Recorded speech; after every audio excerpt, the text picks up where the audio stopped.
Good Friday morning to you. And the doctors, Dr. Roger Smalligan joins me. We're talking about something. It is wrestling season. You got something interesting to talk about.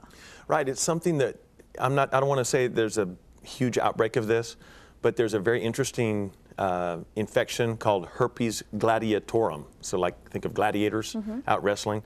And it's actually it's caused by the same virus that would cause a cold sore. It's herpes type 1. And you know, many of us in the world have had cold sores before, but you can have that same virus infect other parts of your body. And that's what happens among wrestlers as they make that really intense physical contact, as they wrestle with one another. You can actually get an infection on your shoulder, on your neck, on your face, somewhere that you had contact with this virus.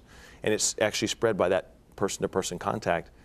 And it just would be a non-healing type lesion that might look like blisters. And the interesting thing about it is it can be confused with MRSA. You know, that's kind of the rage as you think about athletes and MRSA, the staph infections. Whereas this is going to be a virus. All right, so it's stuff to look out for. You said something that isn't really healing or just... It can be a little more prolonged, and it may not respond to antibiotics.